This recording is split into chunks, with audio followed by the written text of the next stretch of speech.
কাঁচাগোল্লার কথা মাননীয় সকল সংসদ সদস্য শুনেছেন, এটুকুই বললাম আর কি।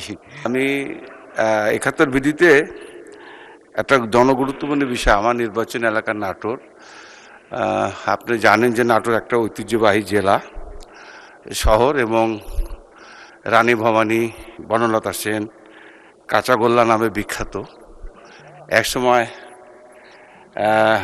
রাজধানী ছিল নাটোর, কিন্তু দুঃখজনক হলো একটা বাইপাস নাই। আমি এই বিষয়ে অ্যাকচুয়ালি এটা একটা জনগুরুত্বপূর্ণ ৭১ বিধিতে আপনাকে বেশি দৃষ্টি আকর্ষণ করেছিলাম এটার উপর আলোচনা করার জন্য। ২ মিনিট আলোচনা না করে আমাকে যদি একটা সুযোগ দেওয়া হতো মাননীয় স্পিকার, পরবর্তীতে যদি আপনি অ্যালাউ করেন আমি দরখাস্ত করব।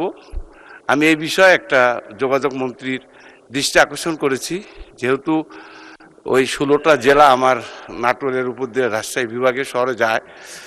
বাইপাস না থাকার কারণে মানুষকে ঘন্টার পর ঘন্টা নাটোর শহরে কষ্টের মধ্যে দীর্ঘ সময় অতিবাহিত করতে হয়। অনেক সময় রুগী জরুরি ভিত্তিতে রাজশাহী মেডিকেল কলেজে নিয়ে যাওয়ার জন্য রেল স্টেশনে গেট আটকে থাকার কারণে অনেক সময় আটকে থাকার কারণে প্রতিদিন ৩৪টা ট্রেন যায় নাটোর শহর দিয়ে। এই ৩৪ বার রেল গেট আটকে থাকে। এই জন্য আমি মনে করেছি একটা বাইপাস হলে অন্ততপক্ষে ওই ১৬টা জেলার মানুষ, বিশেষ করে বগুড়া, দিনাজপুর, রংপুর, ওই অঞ্চলের সমস্ত জেলার মানুষ এই নাটোর দিয়ে রাজশাহীতে যায়। এই জন্য আমি এটাকে জনগুরুত্বপূর্ণ মনে করেছিলাম।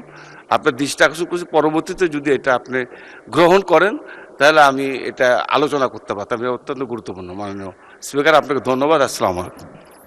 ধন্যবাদ মাননীয় সদস্য। কাঁচাগোল্লার কথা মাননীয় সকল সংসদ সদস্য শুনেছেন, এটুকুই বললাম আর কি। ধন্যবাদ।